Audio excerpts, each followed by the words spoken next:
What is up, people? It is great to be back in front of this camera, talking to you guys again. It has been way too long, and I apologize for that. But we all know how life is, and such as it were, such as it was, such as it is, here we are. Yeah, so I wanted to get on here today because I went to the Chicago Pipe Show, as you may have seen on Instagram or other people's Instagrams, or maybe you had no idea, and that's totally fine because I'm not really that important. But I went to the Chicago Pipe Show, and I picked up a few things, and one of those things is a pipe, and I'm going to show it to you today. It is from the artist formerly known as solomonpipes, Joe Hinkle. He has since changed the company name or the brand name to Joe Hinkle Handmade Pipes, I think. I apologize, Joe, if I'm butchering that, but I'll put all his pertinent, up-to-date information in the description, and you can go to the website and check it out for sure. Anyway, it was a blast getting to be at the show as a whole, but it was really great to meet Joe. And before the show, I was kind of looking at some of his things and was considering making a purchase on one of his pipes, and so I in fact did, and I'm going to show that to you. Here is the bag. These are amazing bags that he makes. Super cool, unique bags that are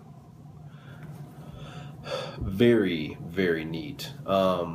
I'm going to tell you a little bit of the story behind this pipe. So I stopped and was looking at his table, and of course this caught my eye. As some of you know, I'm really into a certain kind of look right now, for better or for worse, and so this kind of met everything I was looking for. And so I was picking it up, looking at it close, admiring the handiwork and the artistry. And as I was looking at it, Joe said, "Hey, if you look on the back, on the underside of the pipe, about halfway up on the stem, there's a little bit of a fill. And if you're looking to buy that, I'd like to just make a whole new stem for you, and I would take it, make the stem, and then ship it to you after the show." I said, "Yeah, that's amazing. I mean, I could barely notice the fill." And he was like, "It probably wouldn't affect anything. You could smoke it for decades and it would be fine, but I don't feel comfortable selling it as is. I just didn't have time to make a new stem for it before the show. So he said, I'll make it out of anything you want. If you want a different style, blah, blah, blah." I said, "No, I want it the same style." Because that's a lot of what caught my eye when I was looking at the pipe. But I said, "Oh, you'll make it out of anything, really?" I said, "What about Cumberland?" And he said, "Absolutely." I said, "Sold." So it took a little bit. He obviously took his time on it, and with, I'm sure, a bunch of other stuff he was working on, got it out to me fairly quickly. So without further ado, I just want to tell that story because I think it would have been easy for him to pass it off and not say anything because it was just a minor fill and it wouldn't have affected anything.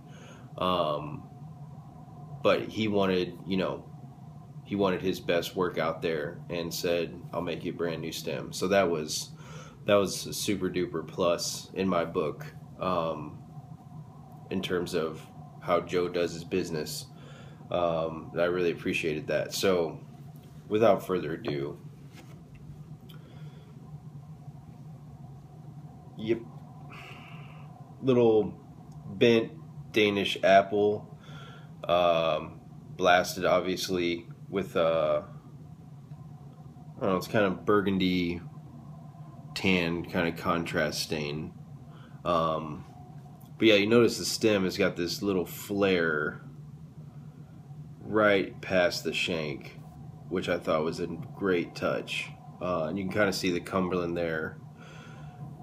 Beautiful piece of Cumberland. Sorry guys, it's kind of junky, but hand behind the pipe, that's not working either. Anyway, I've not smoked it yet. Like I said, I've been super busy, but so I can't give a full, hey, I've smoked 10 bowls out of this. It's incredible. But even just by looking at it, you know, I have no qualms about how it's going to smoke. I mean, the drilling is spot on everywhere. Another thing I wanted to point out was the taper on this stem is just incredible. I mean, look how thin it gets right next to the button. I mean, paper thin, super comfortable in the mouth, good clenching pipe. It is awesome.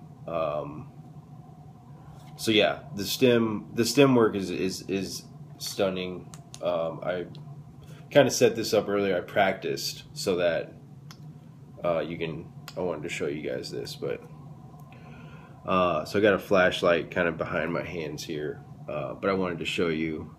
Is that working? Yeah. Just look at I know it's a little bit hard to see, but I wanted to point out just the funneling on the stem is incredible. Super wide open, super clean funneling. So like I said, I have no qualms about this being just an amazing smoking pipe. Here's the shine a light in the bowl there, just above the bottom, which I hear tell, you know, that's the ideal place. You don't want it directly at the bottom because then you might run into some moisture issues. But anyway, just a beautiful, beautiful pipe. Joe, thank you so much again. Really appreciate it. It was great working with you. So yeah, guys, I know a lot of you guys are familiar with Joe's work and what he does, but please check him out. He's got some great offerings, and he also does commissions. So again, thank you guys so much for watching. Thank you, Joe, for making this. You didn't make it specifically for me, but, well, half it. You made the stem. So thanks so much. Please go check him out. Again, I'll put all of his info in the description, and you can go from there. Alright, guys, thanks so much for the 5th time, and always remember to smoke 'em cool.